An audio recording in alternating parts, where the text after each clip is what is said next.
PNC Park on the North Shore. Our guest is the great Ken Macha, part 2 of our episode, which we're going to get into some really, not that the first episode wasn't interesting, but we have some great stories. We'll continue to talk to Ken Macha. Greg Brown along with the Fort Michael McHenry.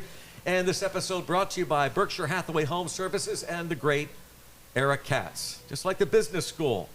Not sure there's any affiliation, but it's spelled the same way. She's our MVP in real estate and a top producing realtor at Berkshire Hathaway Home Services. If you're thinking about buying or selling, you need to call Era Katz. She's been knocking it out of the park for over a decade. She handles your home like she handles her own, and you're in good company. She's good people, believe us. So do us a favor and check out her website, askeracatz.com. That's Ask Era Katz with Berkshire Hathaway Home Services. Thanks again to Era Katz. Thanks to the great Ken Macha, who has recommended, and we're on heavy into our white label, Rocky Patel. It's kind of like the all-star. And Ken Macha, we're talking about some all-stars. Also an all-star, right? With the Chinichi Dragons, our first episode, we talked about how he learned just enough Japanese, and along the way, not only learned Japanese, but learning the game as you went along, Ken, in different facets, different levels. You talk about how you were managed in the big leagues by guys like, well, you love Dick Williams, of course, Murtaugh and Tanner. They were different managers, weren't they? Murtaugh initially and then Tanner. Right. But way different. I remember when Tanner came on board, it changed dramatically from the lumber company to lumber and lightning. He wanted the team to steal bases, and you had Omar Marino and other teammates of yours, and that's no matter what the score was. Didn't matter. They were stealing bases. Yep. What was his thought behind that? I love that. But what was his thought? He wanted the aggressiveness, and he wanted the other team to realize we were coming at him, from all angles. So that's what he did. So we played in Cincinnati one day, and Trevera stole with 10-run lead. Oh. So they brought in Joe Horner. He hit him with a pitch, and Johnny Bench put a bear hug on him, and Horner was a left-hander. He come in and gave him a hook to the jaw. Okay, so he stole his bases. They weren't real happy with that. Yeah. So, but you want everybody to be aggressive. His first base coach would have a signal with you. This is a good time to take off and stuff like that. So I actually maybe got 1 or 2 stolen bases. So. You did? Yeah. Even you, Kenny Macha. Don't be laughing. Can he speak? Well, wait a minute. I talked to you earlier about that year I had in Double A. Yeah. I had 20 stolen bases. No, I did not know that. Yeah. How many? Because how many times were you caught? 23. I think 23 home runs and 20 stolen bases. Whoopsies. Now, 2020. I'm not knocking your speed, by the way, but I recall you as being a bigger player, a big guy, third base, first outfield. And you weren't looking at the rest of the team. Well, you mean how they stole? Oh no, they were how big. Big those guys were. Compared to them. Oh yeah. Well, you were talking like Zisk and Parker and Stargell and Candelaria and John Bibby and. Those are some big humans. They were big guys. Yeah, a bunch of. Gossage was a big guy. Terry Forster was huge. Holy cow, Forster was big. So when you're going to go on the field to fight our team. At your own risk. Yeah, you had trouble. At your own risk. You had trouble. Yeah, at your own risk. And it's the little guys you got to worry about. Ed Ott. Oh, jeez, Ed Ott. See that replay of Felix Millan? Yeah. He picked up Felix Millan and sent him to Japan the next year. Slammed him. He did. He was Dig a hole in China, no to Japan. Well, he played in Japan the next year. Jeez. He slammed him into the ground head first. I mean, lifted him up. He was a wrestler in Muncie, PA, wasn't he? Right. The late I think he finished second in the state, something like that. Yeah. Oh, it's a good guy to go attack. Yeah. Speaking of injuries, it was an injury, I guess, to Rennie Stennett that really allowed you to play a bunch late in 77, right? Right. And here again, the sliding in second base becomes a problem, So Rennie was leading the lead and hitting 330, something like that. Slid into second base, broke his ankle, pretty much limited his career after that because he had a hard time turning on the back foot. That's a tough surgery even now, let alone then. Right. And, I mean, that's a little Tiger Woods Yeah, you know. makes sense. Yeah. You're talking and, about everything you need to unload right there. Right. Yeah. So it kind of ended his career, and Tanner was a manager then, and I had gotten called up. I'm sitting there watching a lot of games, and first Del Barra went out there, and then Fernando Gonzalez got a chance to play, and then he called me in the office one day and said, "Can you play third?" And I said, "Yeah." Well, I've never played third, but yeah. Oh of no, course I had played third in '76. I AAA. had this running joke with my AAA manager my very last year. He would ask me, "Hey, can you play second base?" I was like, "Funny thing is, that's my best position." Okay, Everywhere he asked that's me, great. that's my best is, position. Because I was okay. just, I was it was at the end of my career probably, and we had an incredibly talented team. Almost everybody on the diamond was a prospect, so I knew where I stood. I was going to be the backup catcher, catch the prospects, help the staff, and when I got a chance, I'd play. Didn't play a lot, probably got 130 at-bats over the year. We won the championship, but every time he asked, I'll never forget, he came up, "Can you pitch?" I was like, "That's my worst position." I went up and gave a grand slam to a couple guys and homer to Pedro Alvarez. Never forget it, but yeah, I think that's always a good learning thing for kids. To back up a little bit, free agency started in '76. Yep. Okay, and I was playing third base in Charleston that year. My first year at third base, I went from catching to first base to third base. So now I'm only half a year playing third base. Get to center, you got the diamond. Right. So there's going to be a free agent, which he became a free agent, and he wound up leaving. So now that spot was open, and then when Tanner came in, they traded everybody to get Phil Garner to take his spot at third base. So that's how that all happened. Then when Stennett broke his ankle, Garner went to second, and then that was kind of a rotating who was going to play. But like I said, they tried kind of everybody there. Yeah. When you were playing, where did you feel like if you just were able to stick at a position would have been your best opportunity to be an everyday guy? I liked the catching part. Yeah. Okay. Because you have the mind for it. I can hear it out. I like the catching part. But I wound up going to Japan and playing third base every day. Yeah, there's no American catchers. I tried. Yeah, no I tried really, really hard.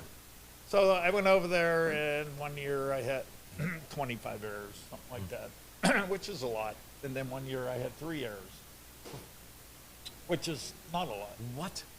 3 errors the whole year. That's not many at all. Did not have a bad throw. Come on. No throwing errors. No throw. That's no remarkable. Throwing errors. It's usually all I throwing played errors. 106 games. This is at third base. At third base, 106 games. Longest throw, no throwing errors. That's incredible. 106 games. I got hurt, so I missed some games. I pulled my groin, and but I recently had a thing down at William and Mary where this historian from Japan came, and him and I gave a little talk, and I told him about that. He looked it up. 3 errors. That's unbelievable. No throwing errors. Yeah, so a little. You got to take a lot of you got to take a lot of pride in that. That's, yeah. You talk about fundamentals. That's fundamental. What was the key, Ken? Do you think from going from 20 plus to 3? Was there one thing that somebody told you you learned? Just playing. That's the way reps, they work. reps. That's the way they work. Yeah. That's the way they work.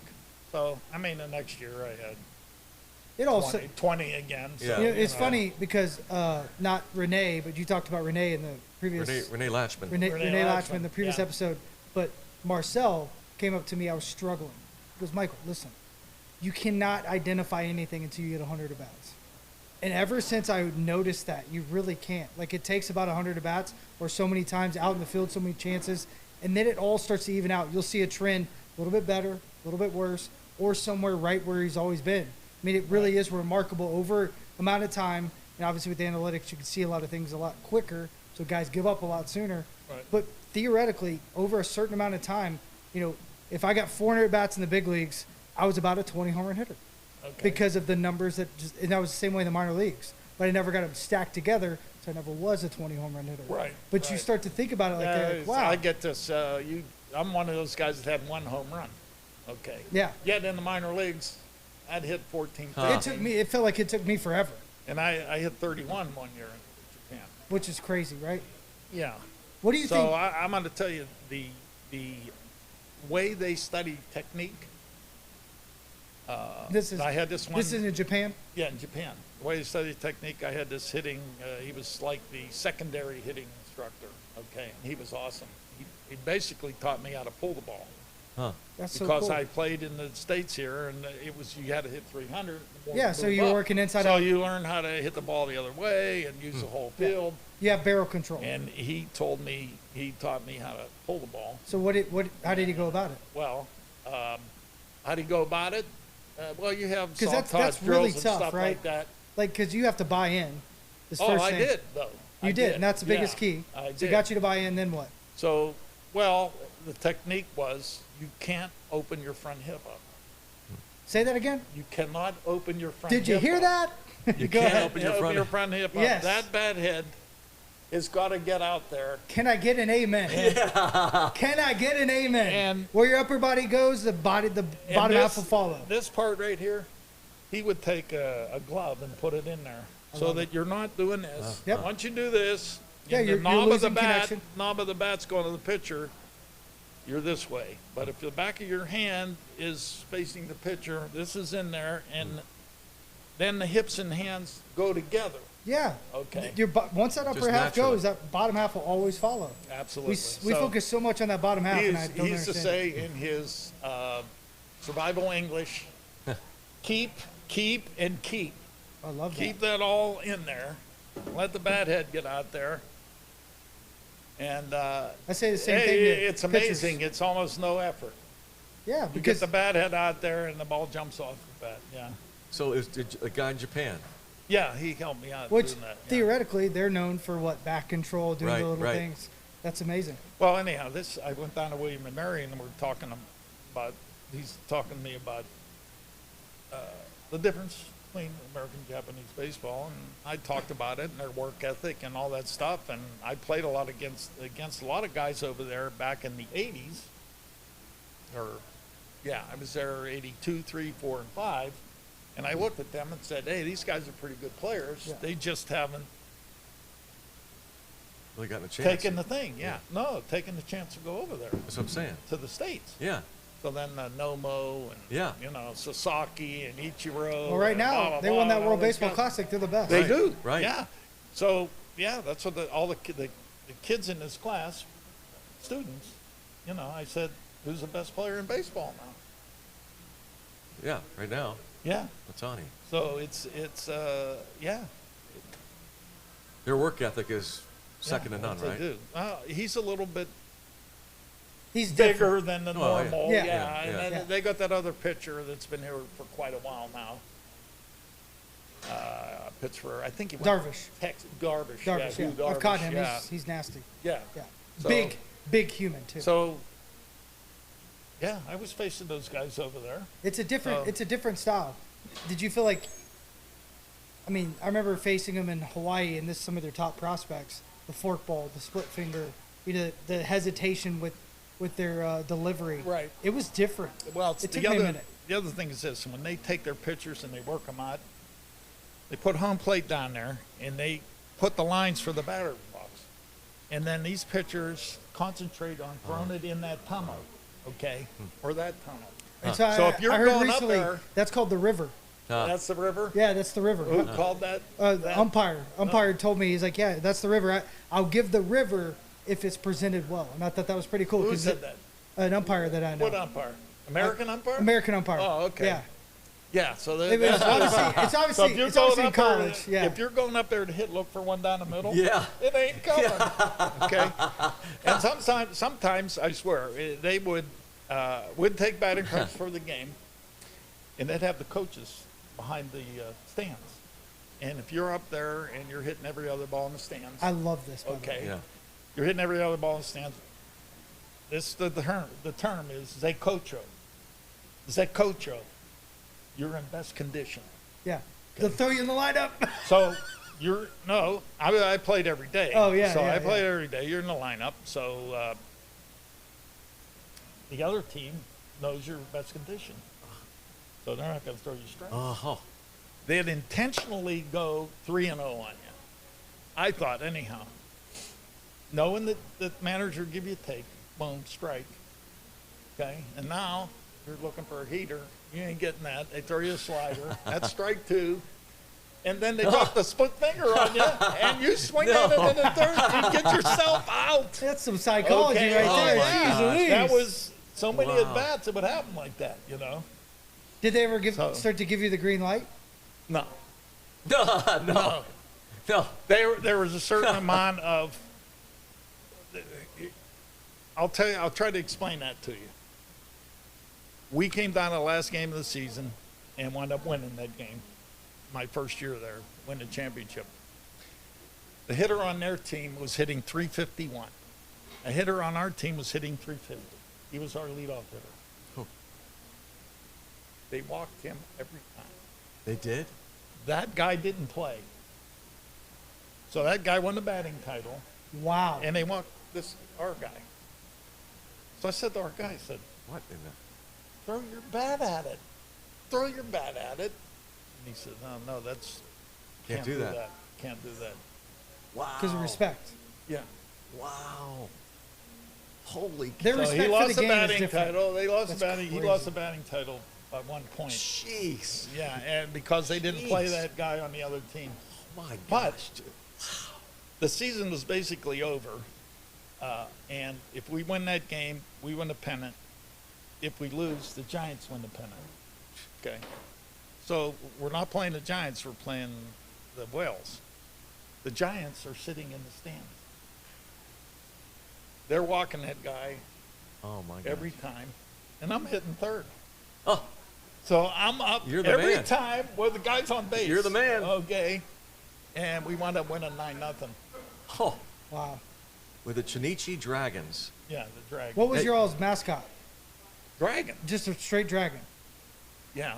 Did they do the trend that they have now, where if you hit a home run, they give you a stuffed animal? Oh yeah, they did all. No, is that right? Do you have any of them Yeah. still? I don't know if I have any stuffed animals.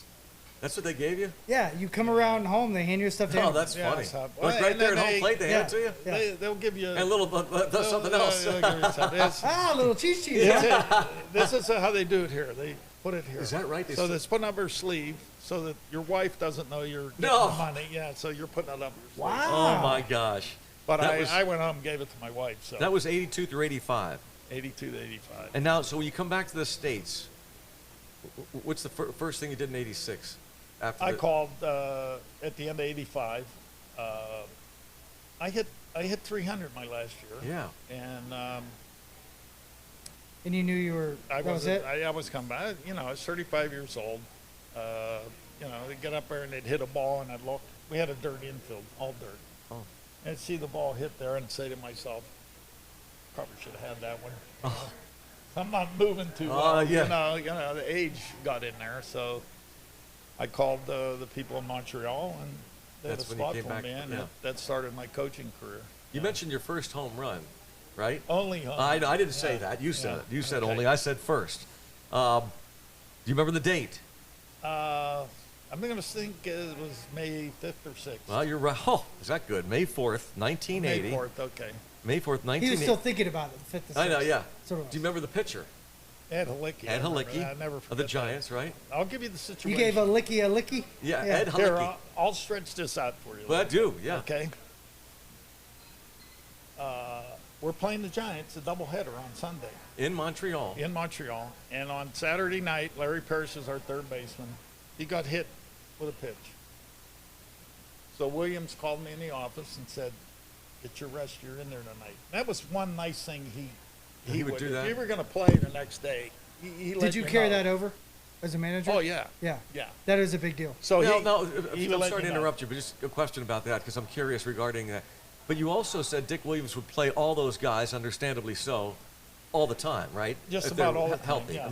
So it would make sense to me that if a guy that doesn't play much, you're gonna let him You know let you're him gonna know. play the next day, right? Right. Okay. Yeah. I just wondered. It It's seems not to me, as common as you think, though. But in this day and age, it seems like they do that a lot. Like they tell players ahead of time. Oh, like sometimes 2 they or have 3 the days, lineup. a week ahead of time. Hey, you'll be. Sometimes they have the lineup I know. up Yeah. before you. I But just was they're, curious. They're more apt to tell the starters that they're not in there Yeah. than to tell Yeah. the bench players that Yeah. they're in. So that's Anyway, really cool. I'm sorry to Right. interrupt. I was just No, curious to know that's about all right. that. He said, "You're in there." So I said, "Okay, come to the ballpark." John Montefiusco, John the Count of Montefusco. and Ed Halicki. Ed Halicki. Okay, two right-handed pitchers that threw kind of sidearm. Okay, so I went 5 for 7 in that doubleheader. Off the sidearmers? Did you hit him in right field? That's what I hit the Montefusco, threw me a curveball, hit it down the left field line. Halicki, I hit that to left center. He is a catcher. Oh yeah. Whether I remember that. he nailed that, yeah, because he remembers all this stuff. No yeah. doubt. Yeah. I gotta think of this left-handed pitcher came in relief. Then you were licking your chops. I'll right? look it up. Oh no, this guy. You'll look it up. Okay. You will look it Yeah, up. I will. Of course I will. We don't like to leave our listeners and viewers wanting information. Okay. So anyhow, I should know provide that. it. But anyhow, they brought him in relief. So the first pitch he threw me, I hit straight into the first base dugout. That's how hard this guy was throwing. This is a Okay? lefty for the Giants? Lefty for the Giants. 1980, lefty Giants reliever. 1980, yeah. He was a relief pitcher. I should- So anyhow, so the next team coming in was Houston. Oh, Al Holland. No, Not we Al just talked Holland. about Al No, Holland. no, Gary no. Lavelle. Gary Lavelle. Yeah. First pitch he threw, I hit it straight in the dugout.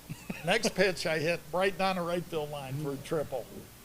Come So on. in the doubleheader, I hit a tried to double speed you up off again. of. Nah. I hit a double off of Montefusco, home run off of Licky, and a triple off of, and I had a single. So And then- it was a circuit, but it was 2 games. So And by the way, But that you ma- hadn't played in a while, right? no, Yeah. I hadn't played hardly at all. So now the next team coming in was Houston. oh boy. No Nolan way. Ryan, Oh, I was going to say him. J.R. Oh, Richards, jeez. and Joe Negro. Good luck. Oh, how was that? I kept hitting. You kept hitting? Kept Those hitting. guys too? Yeah, I got a hit off of Nolan Ryan, 1 for 2. I think 1 for 1 off J.R. Richard. And then Negro, I might have had 2 hits off him. So I had an inflated batting What a average at that stretch. time. I had an inflated batting average. But you know what happened? The next team in was the Mets. And Craig Swan was pitching for the Mets, and I had gotten a lot of hits off him in the minor leagues. I was feeling pretty good, but back to the bench. Really? Yeah. Because they started. I think Larry said that's enough. That's- I'm glad you faced Nolan Ryan Yes, and J.R. yeah. Richard. And, Yeah, I wasn't Yeah, feeling you good, just but all saw of a the sudden, I'm monsters feeling sit good. down, Yeah, sir. okay. Let me lunch up on these guys. Yeah. So I mean, it wasn't like that, but it kind of was. But that 5-game stretch, What a stretch. that got me an extra year in the big leagues. Were those all? I believe it, yeah. it Kenny, did, were those yeah. all home games, by the way? Do you remember? Yeah, it was home You're games. Yeah, Because yeah. you guys were drawn. I know that when you hit that home run, there were 33,500 fans at Olympic Stadium. I mean, the team was so good You'll ask him. about winning. No, people in the stands. You don't even know they're in the No, stands. no, Yeah, you I don't know. they're in I the understand stands, that, yeah. but that adds to the story. The fact that this is the Montreal Expos No, who no we- longer exist. We drew 2.2 Yeah. million that year. That- Which, that's what I'm which saying. they should. I just went to Montreal. It's beautiful. So that was going They, to lead they me. need to bring a team back. I agree with you. They need to bring. 1,000%. I mean, that is a 1,000%. great. That's what I was place. going to ask you, Kenny. 235,000 We- people at the Yeah. F1. We went on vacation a couple, 3, maybe 4 or 5 years ago. We went up to Lake George, stayed overnight, then we drove up to Montreal and drove around the city, went to where the stadium is. It's a vibrant city. Yeah. People It's are vibrant. walking around. It is awesome. It's the city. awesome. Yeah, it's an awesome city. And the reason that they left Montreal was the ownership. So when I was a player there and became a coach, Charles Brofman owned the team. And he's the Seagrams guy. Okay, Yeah, that's yeah. where he made his money with Yeah. the Seagrams. And he was tremendous. He was just, he comes spring training, put a uniform on, he'd be standing over Was first he really? base. Yeah, I'd be Jeez, Hey, thrown I I over think there. that's a separator for You for think front office. You think you're nervous when you're Oh, playing in the yeah. game and you're throwing the Yeah. first. Now you're getting ground balls. You got to throw it Go over to the owner. Don't be short on this Yeah. guy. He probably doesn't have a cup on. Okay, Yeah. I'm just saying. Well, Oh, yeah, my just gosh. don't hit him All in the right. wiener. He when I was coaching, he still owned the team, and he invited us to his house, which How cool is was that? in Westmont. and we went as coaches, and he was flipping the burgers. Wow. Yeah. He was awesome. He was awesome. So anyhow, we traded Randy Johnson and got Mark Langston, putting a pennant run on, and it burned out. And, you know, he just said, I've had enough. So he sold it to a local group, okay? And then they sold it to the guy that owned the Marlins. Gloria. And the people in Montreal are very, not just being part of Canada, but French Canada. Yeah. They didn't want some art guy from New York coming here and taking their money. So for me, Major League Baseball screwed that up. Okay, because they Playboy was awful. Yeah. It was awesome there. Yeah. It is. It's an awesome place. Yeah, It's it an was awesome an awesome place. They loved baseball. They did. Again, as evidenced by they'll never go back. The though. number of, you don't think they'll go back? No, Expansion team? I don't think so. Really? I wish they would. They're trying hard. They're trying hard to get a team there. But Yeah. I don't think they'll go back. Wow. I think that's why they had those exhibition games They did, almost yeah. every year. We were there just a couple of years ago, it seems. And again, I they're didn't- drawing I close to didn't get invited 50,000. to that. You think about that. You didn't get I invited. played for Montreal, and I was doing root sports at the time. You think they'd take me up there? Hey, This is Com- why we're doing Hold My Cutter, so we. Yeah, listen, kid. that's it. Common sense in baseball is dead. Okay. A lot of times. I'm not going to disagree with you on that Yeah, one. I mean, Yeah. it's just a reality. So- Like, I'm watching the Steelers game last night, and I'm watching an alumni game. And I was like, we don't have one of those. We don't have a Pirates alumni game. They had an alumni game. Yeah, all the alumni were there last night watching the game. They actually played a game. No, they were Oh, just they there. were just there to watch it. They were just there. Oh, I see. Well, they bring in the '79 World Series. Yeah, but I'm talking about your alumni, you're invited. That's what they did last night, Yeah, and well, that was cool. I thought last year that game they were celebrating a Super Bowl team, I believe. But they do. Either way, they called it, but they called it an alumni game. Yeah. And my mind went to how cool would it be to just bring back old alumni? Well, agreed. And One day, 100 days, Yeah. 30 And years. what's interesting Yeah, about well, that? I'm sorry. Go ahead. Along those lines, I mean, and I talked to our alumni director there. I said, look, I played with Parker in A-ball. I played with him winning ball, okay? And then 2 years in the big leagues. And here again, because I played one, there's a certain amount of respect there, Sure. you know. But this guy's struggling, you know, and I'd like to at least bring him in for the '79 thing. I would like to just go say hello. I missed it by 1 year, but I know all those guys. Absolutely. You know, to see those guys, but I haven't had the opportunity to, you know, say hello to him. Whereas I run into Candelaria, and I used to run into Keeson. But think about what Donnie that probably, Robinson, that would have meant yeah. a lot to him. Because you did come through, I mean, some of my greatest friends and guys I still keep up to today, I came through the minor leagues with. Right. Didn't necessarily had any moment in the big league with them, but I mean, you go through the grind in the minor leagues. Well, you do. get so close. So yeah, I'm sure it would have been a lot. There's a guy that lives up in northern Cambria, up by Emmitsburg. I played in '73, '74 with him in the Double-A, and I still play golf. I played golf with him yesterday. What's That's his awesome. name? Frank Frontino. Never made it to the big leagues. Never made it to the big leagues.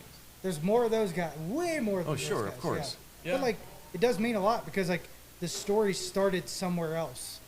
You know, you get to see the best part of the story as fans, but the story started somewhere else, and it's people like Ken that are teammates that helped you along in certain instances that you remember more because it catapulted you forward. Ken, was Parker he's the top 5 guy that you ever played with? Certainly. Where does he rank of the guys that you played with? We were talking about the Hall of Famers here you again, played with. I went to Salem first year. You know, I'd been in pro ball 2 weeks. They took me down to Bradenton, and I had indoctrination. And you're catching, I love. Yeah. Yeah, indoctrination. I had one of those gloves that was like a circle. I had to get rid of that. Because I'm booting everything. They called it the donut. Sadowski threw one in the dirt and hit me in the throat. I couldn't talk for 3 days. But anyhow, Parker, you know, here's this guy. He's 6'5", and he's hitting vicious line drives. He had a Don stroke, and these balls are just jumping off his bat, you know. And I think he wound up leading the league in hitting. One night, he came up. We were playing in Kinston, and he hit a line drive, and it hit this pitcher in the chest. Oh, Okay, that ruined that guy's career. Really? Because the next time he pitched against us, every time he threw it, Really? he was recoiling. which is common. A lot of Okay. guys don't talk about it, but you get hit once, you think about it for a long time. He hit him in the chest. And so as far as being one of the top players, I mean, other guys, yeah. But You there's play a with so lot many of- great I players. played with Tony Perez, he's in the Hall of Fame. We're talking about off the air, Around. off the show. We're talking about is there such a thing as clutch hitting? Was Tony Perez one of the greatest Oh, he clutch was- hitters? That 79 going down to the end, we're with the Pirates going to 79, one of the games in Montreal. Donnie Robinson will tell you about that at bat. I'm telling you, he had 10, 12 pitch at bat. He just kept fouling the balls off and wound up hitting the ball up the middle for a base hit. He was something else. And Montreal moved him on to Boston the next year, and that kind of hurt the team a little bit in '80. We wound up getting Ron the floor to play, and Cromartie came in and played first base. But Tony Perez was kind of like the Willie Stargell. Okay, that team. makes sense. Yeah. So he clutch The hitter. glue. So there's guys, Ryan Braun that I had in Milwaukee. I'd much rather had Prince Fielder hitting than Ryan Braun if the game was on the line. Explain Yeah. that. Explain that? Yeah, I love Prince. That's why I asked. He grounded out. Whereas Braun, the guy would make a tough pitch on him, the guy would ring him up. He'd give up. Yeah. Yeah. Prince. You You talk about meetings you have with guys. What so years my were- first year, and we'll get it. This is a subject that you'll like. My first year managing, he come in the office and he said, "Skip, I need a day off." What? I said, "You need a day off?" What? I said, "Yeah, I need a day off." I said, "Right there's the Yankees yearbook. I want you to look at Alex Rodriguez. Open that up. 159 games, 160 games, 158 games, 161 games." I said, "You want to make a lot of money?" Play. He played every game 2 years. And then he signed with Texas for $12 million a year or whatever. He said, I need a day off, and that you showed him. I said, "You go pick that book up and look and see how many games Alex Rodriguez plays and how much money he's making." Wow. They're putting fire in him? What's that? They're putting fire in him? Oh, he played. I mean, he From played that point hurt. forward. He'd have bandaged up. I remember coming to Pittsburgh one day and he was all bandaged up. Of course, he liked that short fence out there in right field. too, Yeah, yeah, you know, yeah. Oh, yeah. So, Yeah, and it's at his that power time, the alley. Pirates weren't very good at that time. Yeah. You guys had an extremely good offense. Oh, you were I'm there. telling you, our starting pitching 2 years was dead last in the ERA league. So it's tough when you don't have the pitching. Now, looking at next year, you've got 5 pretty good starters. I think, anyhow, watching them. Talking about the Buccos, right? Yeah, the Buccos. Oh, yeah. yeah. They should Yeah, be yeah. able to, They have put about something 7 or together. 8 that are pretty good. Right. So, Hey, Kenny, you're drafted in '72, right? yeah. Out of Pitt. Yeah. Did you what were your thoughts about the Clemente situation when he passed away? Like, were you a Pirate fan growing up? Oh, yeah. Okay. I went to the first game of the '60 World Series. You My did? dad took me, yeah. Wow. And my mother's kind of a devout Catholic, and she wrote, I had a doctor's appointment that day. Oh my God. She would never lie. Okay. So she said I had a doctor's appointment. So they're all day games. Thanks, Mom. Yeah, So, yeah. Yeah. So the Pirates won that first game, and Mazeroski hit a home run in that game too. But we sat, people, if they knew what Forbes Field was like, in right field, it was short, 300 feet, and they had a big screen, and they had double deck. We were in the lower deck, last row. So any ball that was hit in the air, you couldn't see it, because the overhang was coming out there. But yeah, my dad took me to that. And consequently, I was at Pitt at the time, 71.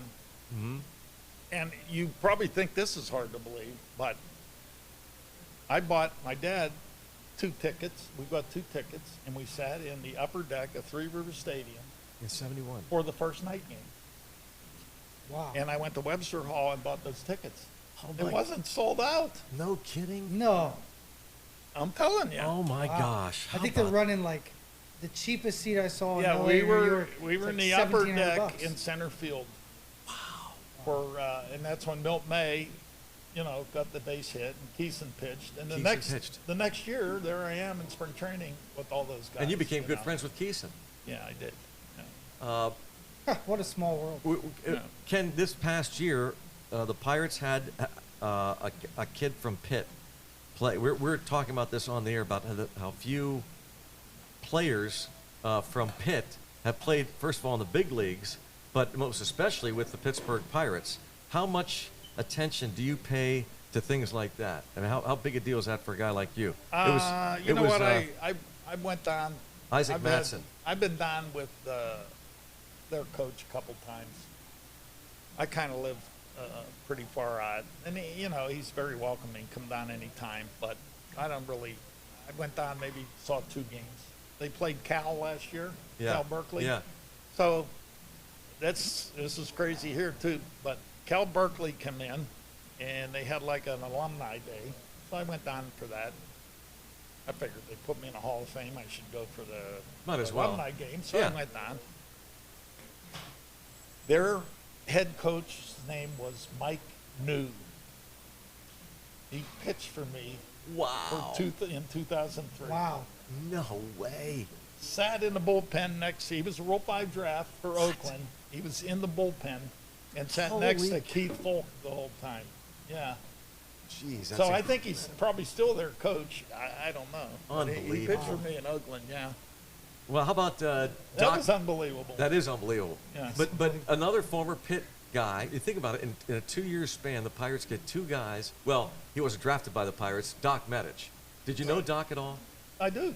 And I was a sophomore playing Okay. left field, and he was pitching. he was pitching. I mean, I remember going down to West Virginia, and all the Scots were behind the screen there, and he was trying to throw 400 miles an hour. Was he? Yeah. See Balls those were guns fly- come up? Balls Yeah. were flying everywhere. all over the Yeah. place. Okay, all over the place. And then, he wound up getting drafted by the Yankees, and he'd call me up in the winter and say, come on down to Pitt and catch me. So I'd do that every once in a while. But I would be in the back of the bus with the regular guys, and he'd be in the front reading, Oh yeah, yeah, the Doc. Gray's Anatomy Yeah. or whatever that is. Yeah. Okay. So, but he's a good guy, and they sent out a thing to me saying, who you think should be part of the Hall of Fame in Pitt? How can you not have Oh my him? gosh, yeah. Yeah, how can you not have him? Jeez. Not only a baseball player, he played tight end on the football team. Come on. I didn't know that. Yeah. Wow. Yeah. No kidding. And we had we had our first baseman was Frank Gustine Jr. Oh my gosh, yeah. He played basketball, Oh, man. football, and baseball at Pitt. Gustine Jr. Gustine Jr. Yeah. Of course, his dad, a former. He Pirate. had a bar right. Oh, in yeah, Oakland, right in Oakland. right across the Gustine's, street yeah. from Forbes Field. Frank Gustine. Wow. We're talking to Ken Macha on this edition of Hold My Cutter, brought to you by the great Eric Katz at Berkshire Hathaway Home Services. Home inventory is scarce. Interest rates are high. Multiple offers, enough to make your head spin. Now more than ever, you need a knowledgeable real estate agent. You need a closer. You don't want to win the game, but you want to finish with the least amount of stress on you and your family. So call Eric Katz, Realtor at Berkshire Hathaway Home Services at 814-758-8623. 814-758-8623. Eric Katz. Do that and do it today. She is awesome, as is Ken Era. Macha. Mentioned where you were on the bus, and we, in an earlier episode, we're talking to you about managers that you've either been a bench coach with or played for. You mentioned Buck Rogers. He was with the Angels, I think, in spring training one year, and there was a bus accident. I don't know the details, but It wasn't spring training. oh, it was during the regular season. Regular season. Okay. We were in New York. We played extra inning game, and I think we won the game. We were playing the Yankees, and we're going to Baltimore. So the bus driver we're watching a movie, and he just drove right off the road. Did he fall asleep? Where were you? Yeah, they say he fell asleep. Yeah. Ken, so where we were had you? an extra game. It was extra inning game. It was late. Where were you seated on that bus? I was maybe in the third row back. And Buck was in the first seat, and the where the door is, and that thing came and kind of crushed his leg. So, yeah, he had a hard time after that. Yeah. But he came back. Yeah, He but I came mean, it was back very and managed scary, to walk. very serious. I mean, Oh, that was. yeah. I mean, I got home. They gave us a day off the next day, so I drove home to Pittsburgh, and I took out my wallet to pay for the credit card, and there was shards of glass in my wallet. No. Yeah, I opened it up, and the glass was everywhere. And you speak of experiences that you have with guys. This bus went like this and tilted on the side like that. It's on the side up against some trees.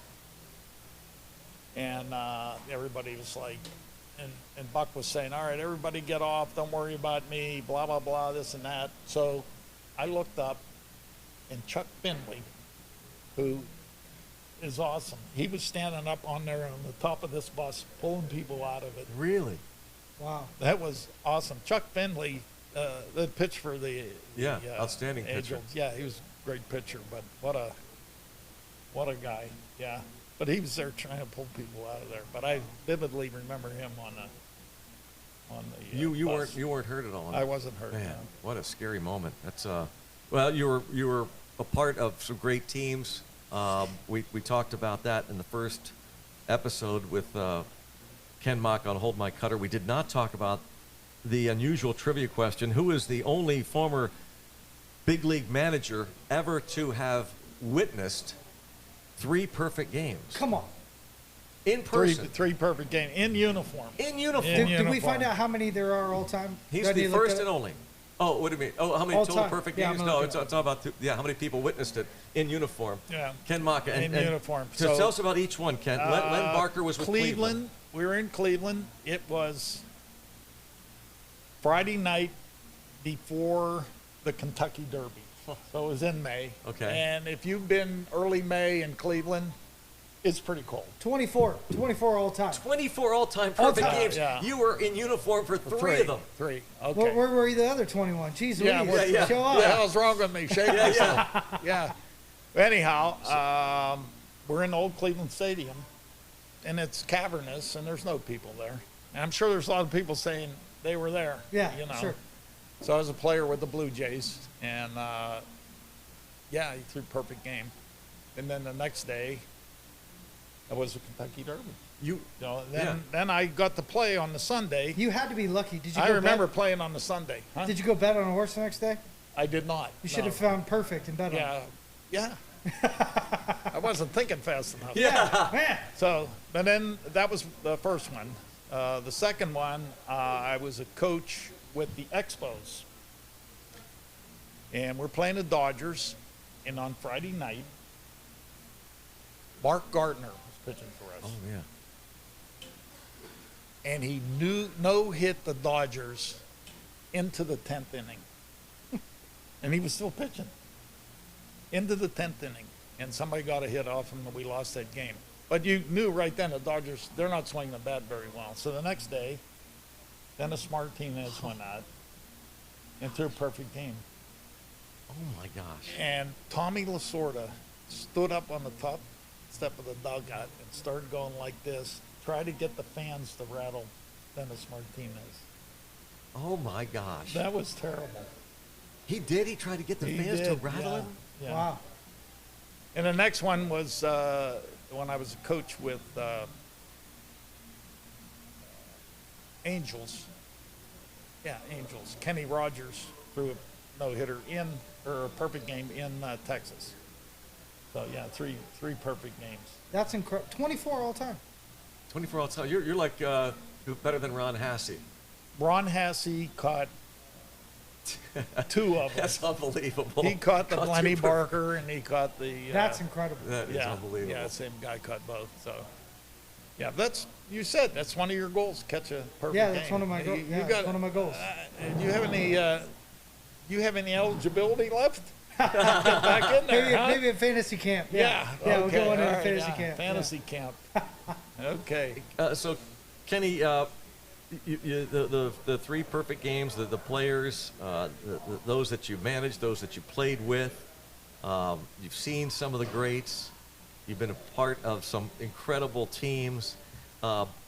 Is there any truth to the rumor that you are a cousin of a Hall of Famer? I am. A first cousin? First cousin. To Hal Neuhauser. Hal Neuhauser. Wow. The great Tiger pitcher. You go to Tiger Stadium. Oh, yeah. His right next to Ty Cobb. What's your, in the bloodline? My dad was the youngest in the family, and my aunt was second in the family, and they had 6 kids. Did you know him? Yeah. Unbelievable. Yeah. Wow. So it runs in the blood. Yeah, it runs in the family. I went up to his funeral and stuff like that. Unbelievable. As a matter of fact, his wife gave me a watch of his, and they gave him that watch when they retired his number. And I have it at home somewhere. I don't know where it is. They gave him that watch.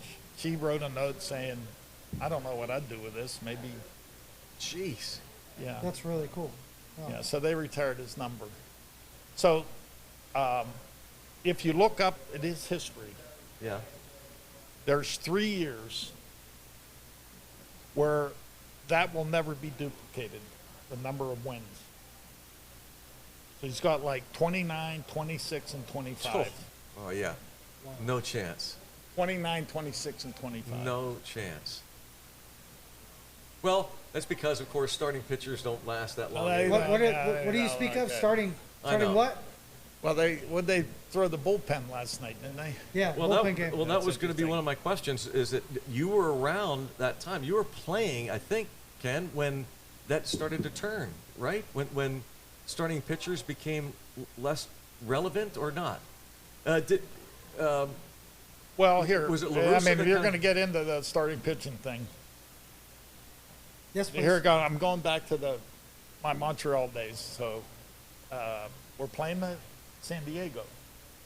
Okay, playing in San Diego. So it's like the 5th inning, and we need to pinch hit. Somebody needs a pinch hit, and I'm like the last guy on the bench. So we're going to use me here instead of saving no me doubt, for no doubt. the 9th inning. So Williams says, "You got to get up there and hit for the pitcher." I said, "Okay." So I look out there. It's Gaylord Perry. I said, "This guy's 43 years old. He threw 3 fastballs right by me. No. Right by me. 43 years old." A little movement on that fastball. Well, no, you know what? Everybody talks about Little, him doing yeah. all that stuff. You don't believe But it? if you look at it, he had over 600 starts, and he had over 300 complete games. Wow. And he was throwing his fastball right by me at 43. That's incredible. Yeah. Wow.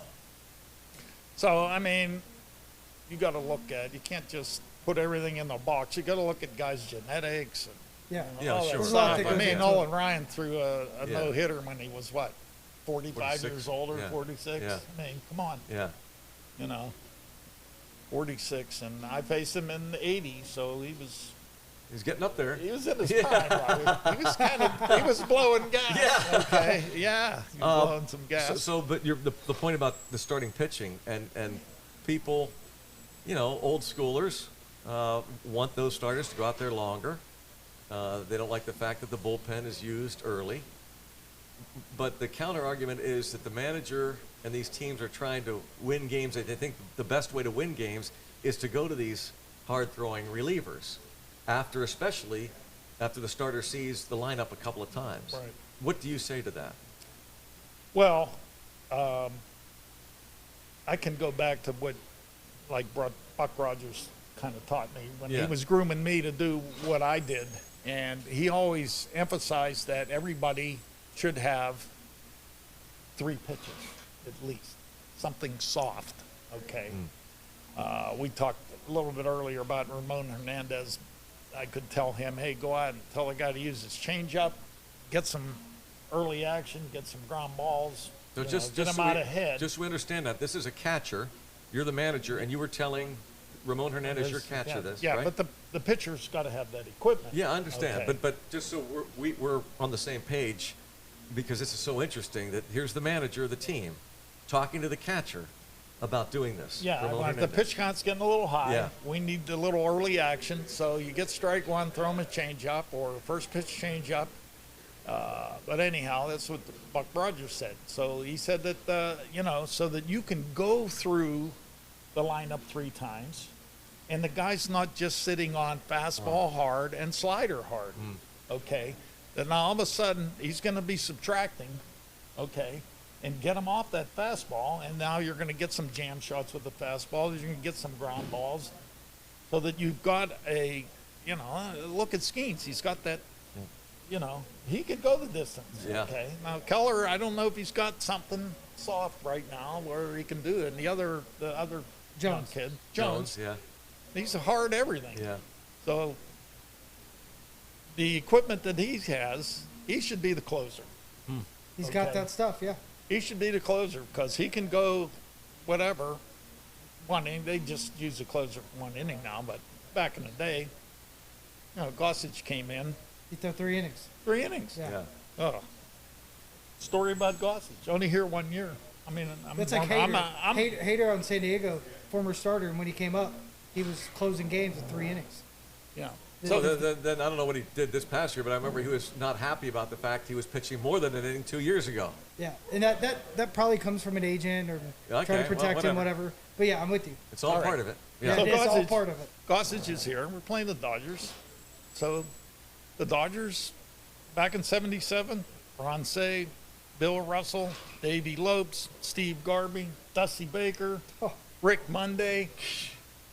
That night, Steve Yeager, I think, was catching. I'm not sure. Anyhow, they brought in Gossage, pitch. Brought him in the 7th inning. Pirates bring in Gossage. Brought in Gossage, 7th inning. Struck out 8 guys. Only 1 guy hit the ball, and it was a foul pop-up.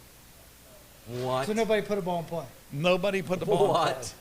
It could have been Eddie Feiner in the thing. They didn't need anybody in the field. Struck out 8 guys. Most awesome display I've ever seen. And that wasn't the Charleston Charlies he was No. pitching against. Yeah. It's funny because during the COVID year, I and a few others did a little exercise of drafting the greatest, our team. We were GMs, and we went through a draft, and we tried to create the greatest Pirates team ever. I know you drafted me first. I Yeah, did. It was on the top of your mind. No. I would not. You looked at that picture in your attic. No. And Well, said, I want this guy right You here. signed below Listen, slot, hey, right? Kenny, Okay. I would not lie to you. Okay.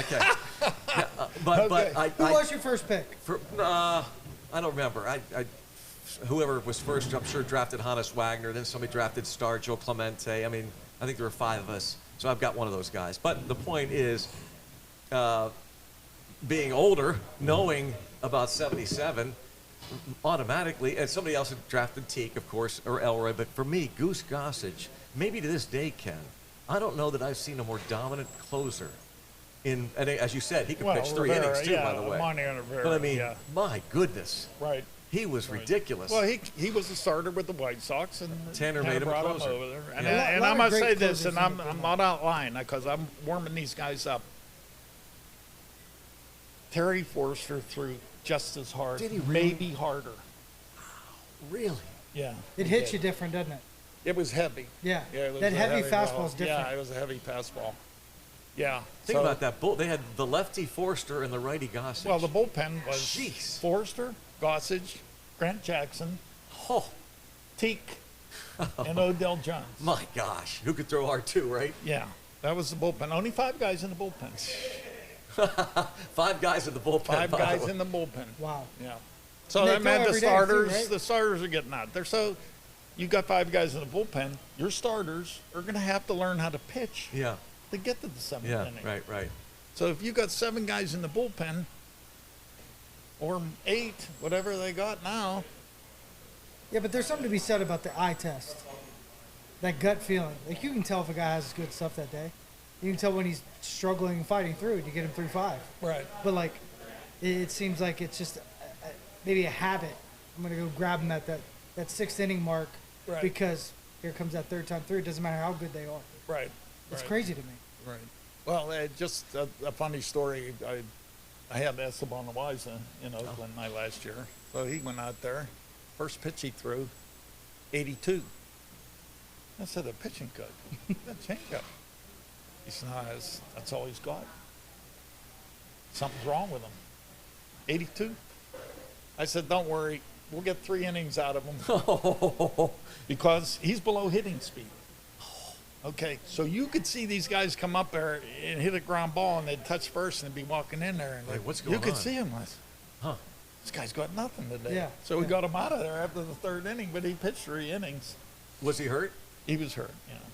Well, But he went out there. You got to love the fact that he went out there, He right? went out there, yeah. Yeah. That was a big guy. It was a big guy. Yeah. It's like a parachute comes behind the ball. Just you think it's gonna be so much harder, and it's Right. not. Yeah, Well, it's we got crazy. 3 innings out of him. We were happy. So that's Kenny, part of the journey. You know, if we didn't know any better, we would have thought that Ken Macha did some TV work in the past, right? Oh yeah. I yeah. did, yeah. How'd you get into that? Well, I got fired in Oakland, and Nesson called me up and said, can you come do some work here? So my wife answered the phone, and she said, boy, you're really going to be interested in this. The Red so Sox. they flew me up there because I'm in the minor league Yeah. system with the Red Sox. And so I said, they fly me up there. I'd do 1 week a month. So I'd do that whole week and go home. And they had 4 guys, Eckersley and Jim Rice, Oh, wow. and a couple Hall of Famers, and then a guy named Lou Merloni. Oh, yeah. Okay, he was a Lou little Merloni, yeah, infielder. yeah. Yeah, he played for me in the minor I'll be leagues. darned. So, Wow. yeah. And Did you and Eckersley, were you ever on together? Oh, yeah. Would Oh, you ever yeah. talk about other teams, and would Eckersley ever talk about a oh, hodgepodge of nothingness? He liked to be there when Oakland was there. Oh, yeah. So when I was there and Oakland was there, Yeah. he wanted to be there Oh. because he was an Oakland guy too, and Oh, he boy. had nothing good to say No. about Billy Bean. No. Trust me, he didn't. He didn't have anything to say about it. But he just, if he saw it the way it was, it came out of his Yeah. mouth. So that's Very there was transparent. no Yeah. there was no sugarcoating on any of the words. Yeah. So Well, it's been great to have Ken Macha, who, of course, has Incredible. done some local stuff, of course, on TV as well, and he's a local legend.